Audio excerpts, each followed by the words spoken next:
I don't play with none of these. When they start talking about street protocol, you know who I refer them to? My OGs. There is a street protocol. And if you are not a street, you should mind your business. But this, hey, I'm using your name for clout? You're posting a girlfriend? Stop it. Do not explain it. No, I gotta explain. Do not rationalize this behavior. My statement, and this was not in our plan.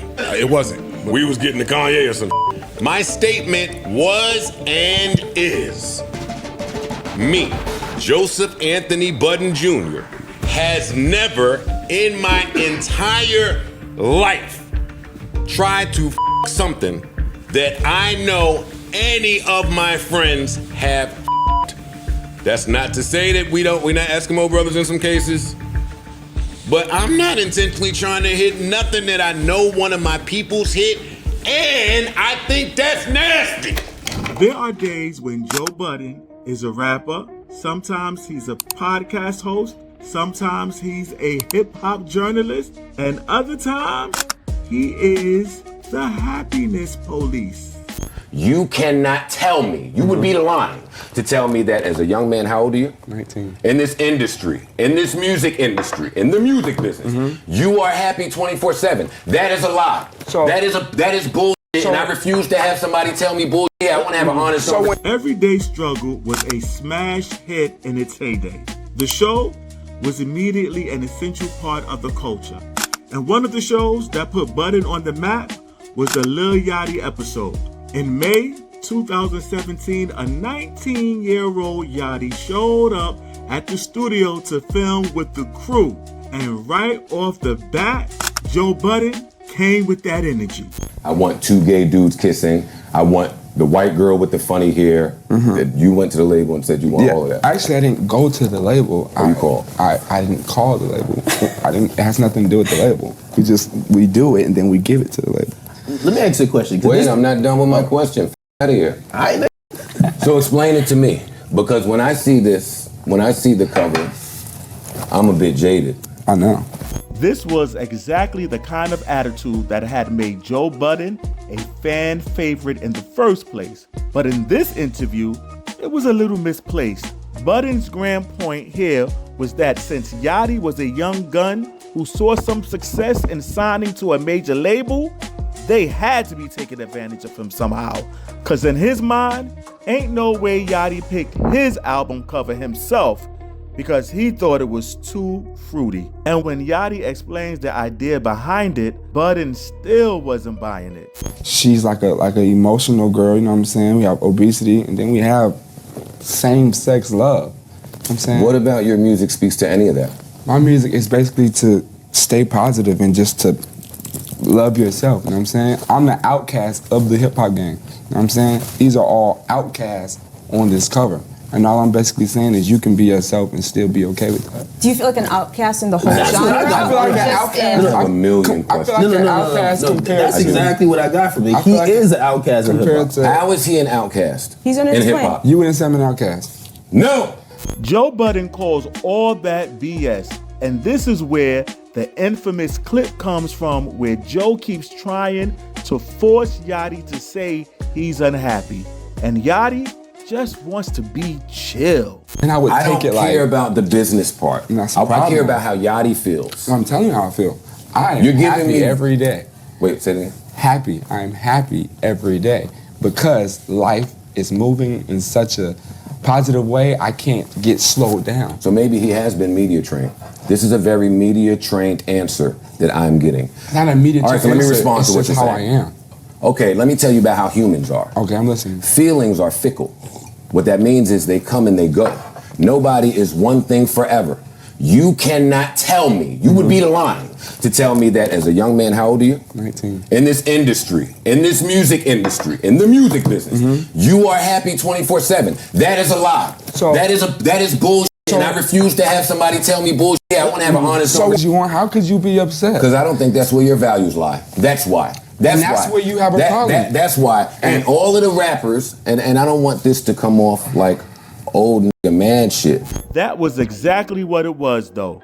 It was on some type of old man yells at cloud vibe. The comment on the video straight roasted Joe with punch like, imagine trying to help Budden with customer service. Joe Budden like that drunk dude that's always beefing about the meaning of life at a party. Joe Budden is the type of dude to yell at kids in Little League baseball games. But content like that is exactly what drove traffic to the show, and Joe Budden in particular. Because whether or not people were saying positive things didn't really matter. People were talking about it. And that's where the money is. Which is why just 1 month later, Joe Budden found himself at the center of another situation, this time with Migos. The Everyday Struggle crew were running an interview with Migos, who was on fire at that point. You'd expect they'll cool out with their usual antics, but they took it up again instead. Things started to go off the rails when Academics was having trouble hearing what Takeoff was trying to say. I feel like there's like a running joke with you being left off bad and bougie. I ain't left off bad and bougie. You think I'm left off bad and bougie? Say again? You say I'm left off bad and bougie? What'd you say? You say I'm left off bad and bougie? Yeah. Do it look like I'm left off bad and bougie? What'd you say? Do it look like I'm left off bad and bougie? Nah. I mean, it was almost like a comedy show, and the vibes were already off, and Joe Budden was trying to wrap things up. Quavo concurred, but while Ak was giving one more final praise, Joe Budden jumped up, threw his mic down, and walked off, like leading to a pretty intense face-off. Hey, listen, man, I wish I could talk to the Migos longer, man. It's one of my favorite groups. I've been covering for so long. I'm glad they succeeded, man. Hey, man, you guys are nominated tonight. Have a good show. What are you trying to do? Hold on. Wait. No. Wait. Where's their security guard? Where's their security guard? Yo, this clip right here became one of the most instantly recognizable content in all of hip-hop media. Never before had people seen an interviewer like Joe Budden make brothers mad enough that they wanted to throw them hands. This was yet another controversial moment where fans criticized Joe Budden about being disrespectful to another artist. But again, it didn't matter because negative clicks are still clicks. Now, the gang hopped up on the mic pretty soon after to address the situation, and Ak really tried to reassure the audience that he was not being disrespectful to the Migos or their accent. However, he really couldn't hear the answer to the question because there was a lot going on and it was loud in the background. He really couldn't hear. He wasn't trying to mock their accent or make fun of their accent, but he just couldn't hear. All right, Joe, so you want to give... Oh, also, I want to clear it up. So people thought we were trying to be funny when we were leaning in. We genuinely couldn't hear. Not we couldn't understand his accent. I've seen that on Twitter. Literally... It's so loud on the carpet, and Migos don't speak very loudly. Ak and I couldn't hear anything, and I should have held you down and, said to them, hey, guys, we honestly can't hear you. Yeah, truthfully, I'm trained in understanding mumble rap anyway, so, there's no confusion if I could have heard them. We were trying to read their lips. We legit couldn't hear it. But Joe Budden, on the other hand, wasn't apologizing for nothing. On his end, he saw it as disrespectful that Migos was serving up a boring interview and expecting love in return. It was classic Joe Budden to make himself out to be the victim after he instigated the drama. The back and forth between Joe Budden and Migos went on for a couple of months, and Quavo even dissed Budden on a track in December 2017. But Joe isn't always loud for the wrong reasons, though. Around the same time, X was popping off in the industry as well, and the young rap star was carrying a lot of negative buzz for his involvement in the streets and his court cases. It got to a point where Budden no longer wanted to cover X on the show because it could lead to some serious problems, but Academics wasn't on the same page. Listen, everything I tell him pertaining to that situation. I'm telling you something. Stay your little ass away from his little ass. You know why? Because when it get real, My OGs is gonna have to come into play, and I'm gonna have to tell niggas, hey, Ack ain't, you know what I mean? Keep away from his little ass. They gonna hurt him. That's on him. Good. Keep it on him. Well, listen, this is what done. I'm saying. Keep it on him. Listen. Keep it on him, nigga. My integrity in all this Little shit. nigga got no accountability nowadays. Keep it on him. Okay, and the same way when something happens, whatever, and stop reporting on street shit. The street shit will escalate to a point where you're not going to report on it. And you can't report on it. Or else. I hate to have these conversations on platforms like this, but I have to because little it's like this. Being that this piece of advice was given while X was still alive, people still go back to this clip and give Budden his respect for being on point. Okay, maybe we just shouldn't talk about this on the show anymore then. Get this nigga out of here. Okay, well, hold he on, got hold on. some issues and he don't value his own life. He done got punched on a stage. He is fighting for his life in court. Okay. You are beating fans up. You're not gonna Man, no, because I don't want to hear. I want to go to the next. Are you you know sure? what? Can we No, give him a hold on, minute hold on. at least to Here's the thing. respond? The same thing. Okay, But while Budden was on point when talking about X, apparently he was way off when it came to Nicki Minaj. Nicki completely flew off the handle when she got criticized by Joe Budden. Now, funny and oddly enough, it happened because of a song by the Migos. Motorsport dropped late 2017, and it featured Nicki Minaj and Cardi B. And of course, Everyday Struggle Crew had something to say about it. Although they claimed to like the song, Joe Budden criticized Nicki's flow.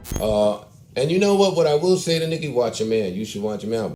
Press and minister mouth to mouth. This is at least 4 different verses now recent. Since the Safari. Recent. This year where she starts with like the same word, same flow. She does that a lot. That's new. Okay. That is new. So keep going. Right? That's only dope every now and again. You rhyming the same word to start your verse every fucking song, I'm a lyricist. Sorry.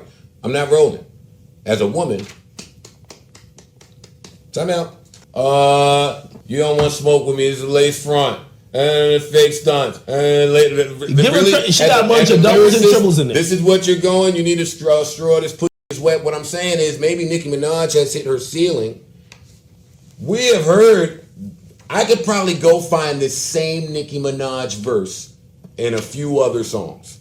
They also theorized that Nicki was shocked to see Cardi on the song, given that Nicki and Cardi were beefing at the time, and the fact that Nicki dissed Cardi on the track. Budden thought there was no chance she'd agree to do the song if she knew Cardi was already on it. But despite all the signs pointing to Joe being correct, Nicki Minaj took to Twitter to deny all of it, instead saying that Migos asked for her permission to put Cardi on the track. But Budden wasn't buying any of it. Nicki, Baby. Nicki. you had to do it. Nicki. Go ahead. Just shut the up. Just stop. Who the believes that? So let me just subscribe to her thinking for a second. And let me try to not sound so harsh with my tone, because we're talking about a woman. People think I hate her. So let's, in her thinking, Quavo called and basically was looking for permission to put the group's or one of the group members' girlfriend on the song. How did Nicki think that conversation was gonna go? Honestly, what you was gonna say? Nah, Nicki, your brand is huge and you're a huge superstar brand-wise, but you need that record and you need that look. You do. So what you was gonna say? No, of course you were clearing it. And if you weren't gonna clear it, if you were not gonna clear it, then when were you putting your Uzi record out? The record that Uzi did that your desperate ass hopped on immediately without being requested to be there and then sent to Atlantic for them to clear as they're trying to break their brand new woman act. Answer it. Like, I just have questions. Nicki didn't officially respond to any of that, but Joe Budden kept on ragging her online over the next few years, even insisting that Nicki was on some drugs. The drugs that Nicki Minaj is on. I would like to know. She might be the plug. Well, we've all done a lot of drugs, so we can get to the bottom of this pretty quickly. That's Somebody should watch her usage. and who's filming her while usage is happening. Yeah, you shouldn't film yourself high. Nicki Minaj is 100% on something. Wait, but you talk about the video with her opening up the presents? That was confirmation for me, but I was already on that. This would be the final straw for Nicki. She agreed to host Joe Budden on her Queen radio show, and she completely went off on him. You do or you don't do drugs. It's a matter of certain people being called out about it. Past is littered with it. Who gives a what she popped? But don't sit here and say you ain't popped a fucking pill. I never said that. An apple. I never said that, you dumb f***. I never said that, you dumb f***. Don't do that. Are you that fucking dumb? Are you that fucking dumb? You ain't hear what the fuck I said? Yes, Cut his fucking mic. Since he wanna be fucking dumb. Now you wanna be fucking dumb, nigga. Now you wanna be fucking dumb. Stupid ass. Damn, I didn't want to go that way. What's wrong with you? Anybody playing back? Did I say that? No. Say what exactly? Everyone was yelling. What's wrong with you? Everyone was yelling. Exactly. I've never said that in my life. Got you. So what the fuck is this nigga talking about? He think that he's so used to thinking he's the smartest person in the fucking room. Surprisingly, Nicki and Joe Budden agreed to try that again. This time, Nicki sat down for Joe Budden's podcast and she live streamed the discussion to her fans because she didn't want the footage edited. There was more fire and blood on this interview too, with Nicki eager to address the issue, but Joe and the crew kept trying to be lighthearted and overly playful. It's not cool because you niggas think because it's not on you when the heat is not on you. Of course it's cool. If you felt the heat, it would not be cool, my Nikki, I agree. It would not be cool, my If we have ever wanted you to harm yourself, then I want to be the first to apologize. You missing the point. You missing the point. It's easy for you to know. It's easy for you to hide up under this great America and social media and say you wouldn't care this and you wouldn't care that. I had so many people tell me that, and as soon as they had the spotlight on them, they was ready to slit their fucking wrists. So don't you ever fucking tell me what to do until you walk a mile in my fucking shoes, my nigga. Period. This was yet another controversial moment for Joe as his audience took Nicki's side in the comments. As a female, it's definitely hard to be in a room full of men that are giving you a hard time while you are expressing yourself. Nicki is a soldier. Mansplaining, gaslighting, mocking, catcalling, and so much bullying. Immense respect for Nicki. Joe is such a gaslighter, my God. They spent like 15 minutes getting her to repeat the point she already made. Jesus. I completely understand why Nicki is that mad. She's trying to have a serious conversation and address a real topic, and everyone in that room are taking it as a joke. I'd be hella mad. All in all, they squashed the beef. Later on, Nicki has since gone on to make several more appearances with Joe Budden. If that proved anything, it's that Joe Budden can sometimes get petty in an argument and refuse to admit he's wrong, and that was on full display in the ex-girlfriend discussion with Ish. The whole thing starts like this. Facts. If you could get her, get her. That's the favorite line. You get her. No, listen, I don't, listen, any girl, I don't give a who she is. If I used to date her before, she could have been my girlfriend. If she want to give you some box, that's her box to give. I can't police that box. Stop it. No, stop it. Hold on now. You better stop it. You better stop it. Hold on now. Because I'll get that bazooka right out that closet. You can't though. You can't though. You better stop it. I stand by that. You better stop it. Now, I stand by that. Stop. There's no bazooka to get. Stop, y'all. It's not. Because if that was the case, then why would you ever be questioning me about why your ex is at my house? Boom. Because you made the statement that you would never do that. I wouldn't do it. But you did. Joe Budden made a statement on a previous episode that he wouldn't as much as glance at one of his brother's ex-girlfriends. But, as Ish pointed out, Joe went back on his word. This was what Ish was really on about, but Joe kept trying to spin it, thinking that he was just really pressed because his ex wanted to bump with Budden. But to do, no, don't let him deter you. Don't let him distract you. We had a conversation on what I would and wouldn't do. Joe said I would never do X, Y, and Z. I started laughing. It was on the podcast. Yep, I remember. I started laughing. So Joe like, what's so funny? Ha ha. I'm saying, yo, you would do that. He said, no, I wouldn't. I said, yes, you would. You had my ex in your filling up with hookah. That means I was trying to. But no, you said I wouldn't entertain an ex. Joe's comment, you not moving the goalpost today. We're not going to get into a screaming match. And you screaming. Oh, we're here. You Joe moving said, it and you I don't screaming. even talk to the girl, my man's exes. Am I Yes. wrong? Am I wrong, That's Parks? a fact. Yes. Am I wrong? That's a fact. That is what you said. I'm saying it now. And I'm saying you lying because you have talked to my exes before. I didn't say I gave a f. I was pointing out that you did it.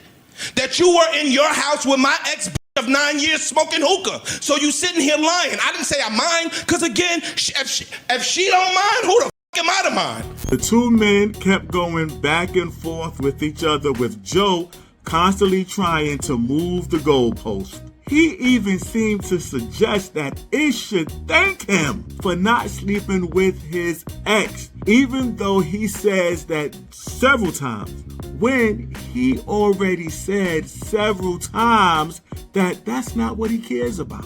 You let her come in your house. She can't finagle you to come in the house that you pay the rent. So you don't know.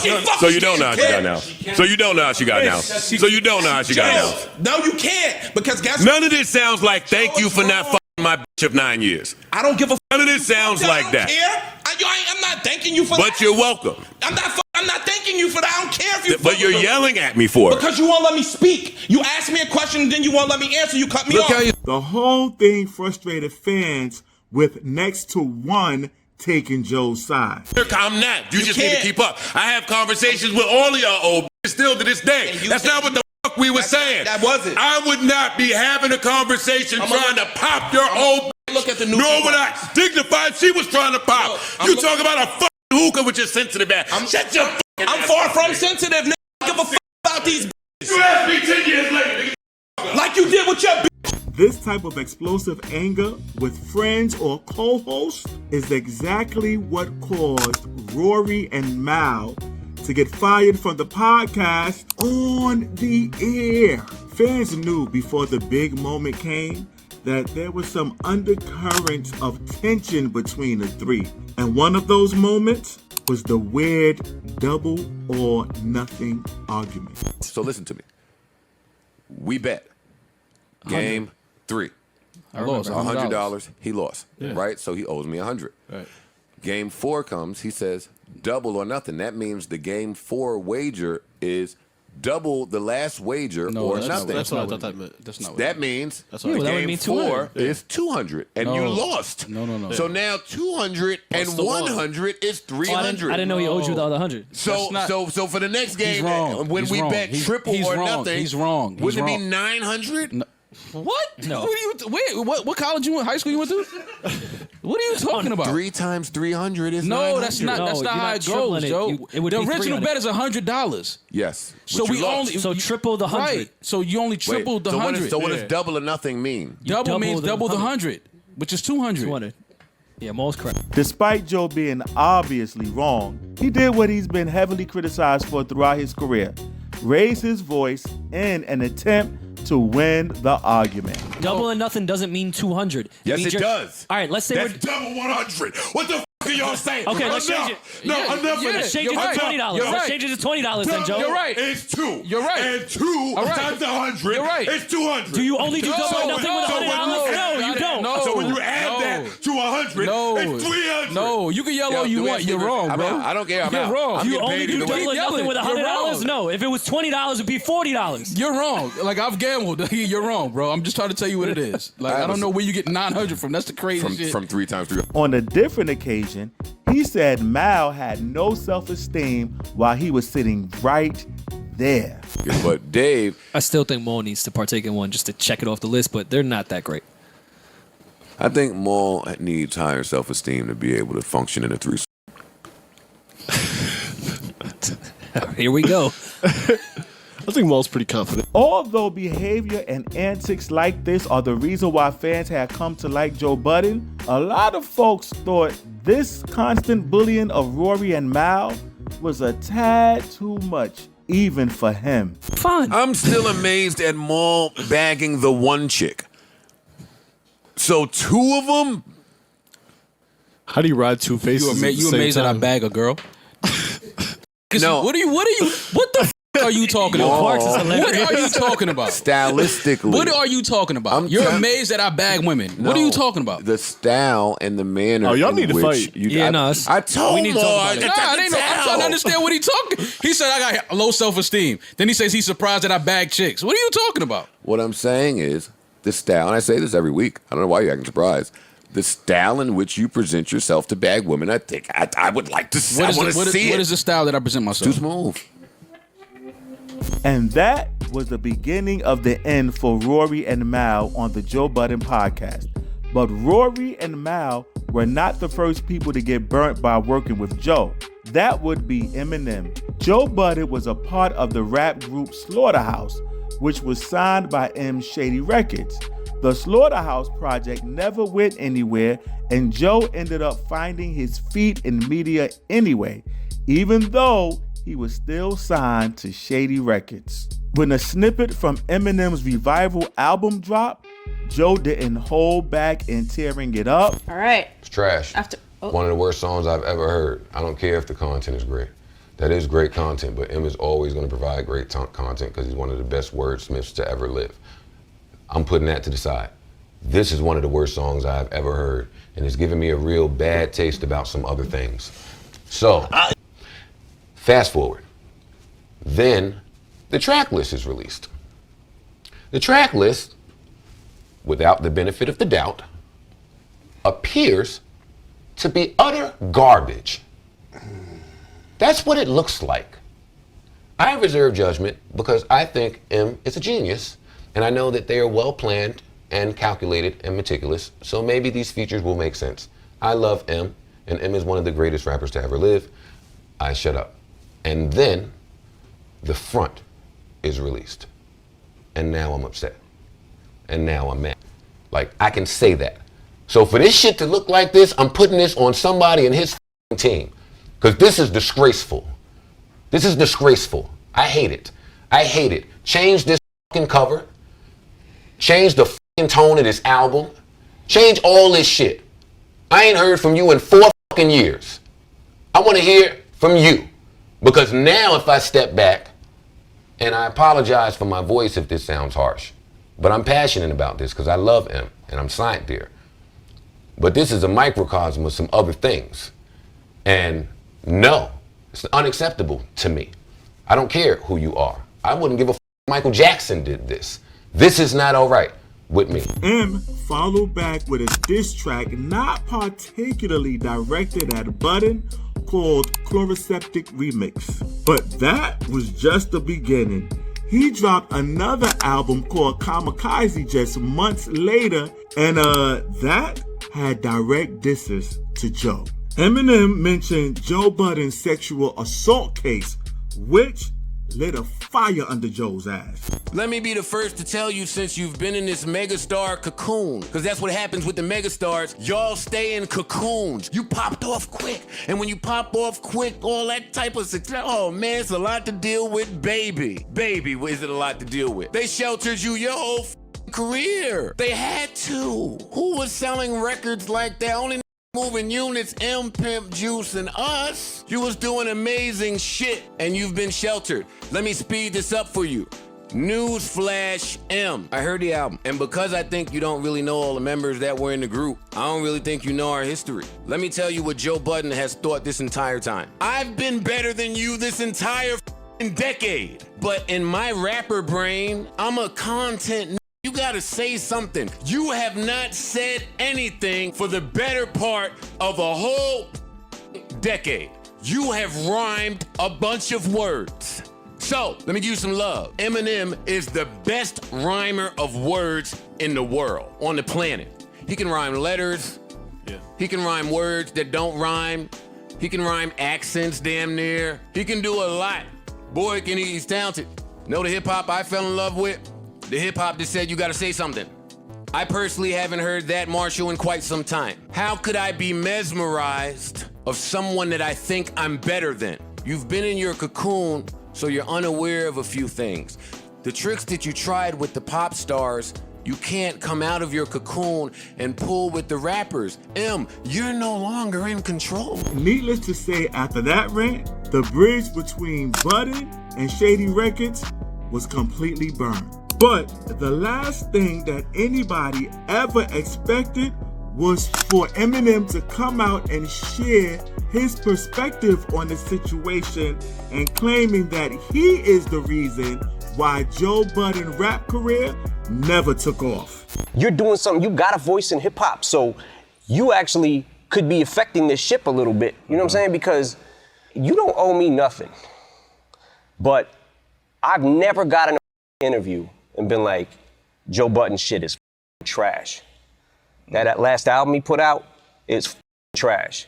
Kamikaze is like, all right, what if I give everybody my opinion about them? I know there's a Glass House album that was pretty much completed but never released, right? Where we had left it about 2 years ago was everybody came in and some of the guys in the group picked certain beats. Some of the guys didn't feel those beats, so they liked the other beats. And there was definitely enough songs to put an album out, but for the most part, it wasn't a complete picture because everybody wasn't on the same page of what their favorite songs were.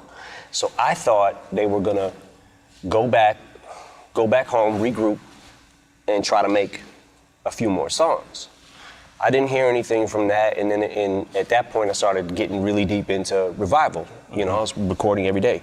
What I was told, I didn't hear this firsthand, but Joe said, Slaughterhouse ain't hot right now, we don't have a buzz, we need to put out a mixtape. And only thing I did was added my little touch of like sprinkling music in these tracks and mixing them to try to bring out, you know, the production a little bit, but all I heard was the backlash that it was too polished. Yeah. So we said, okay, let's do another album, and then you guys do what you want to do with it.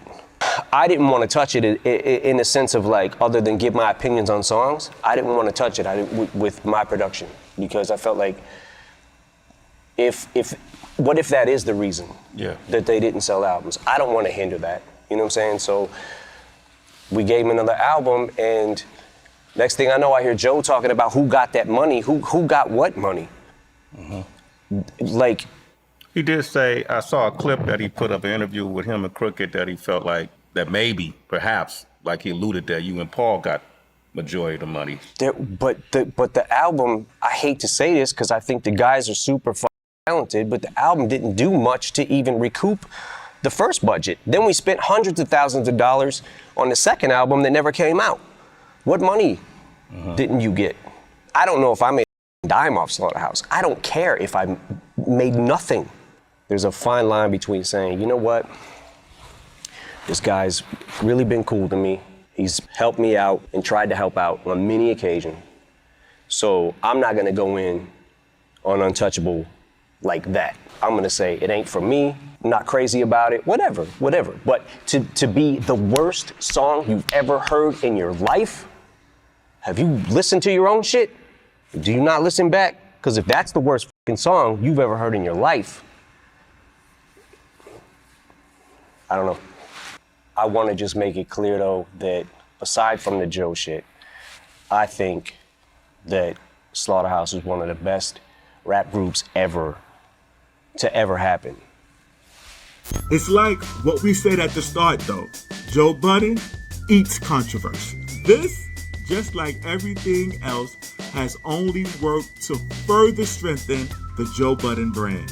However, with the Eminem beef, the Rory and Mal situation, and even with the $20 million Spotify deal, a pattern begins to emerge, and Joe Budden is at the base of it all. Now, Joe's personality might be downright toxic for his friends and business partners, but it's a moneymaker for his business. That's what I got today. Hey, comment, like, share, and even subscribe. Have a good one.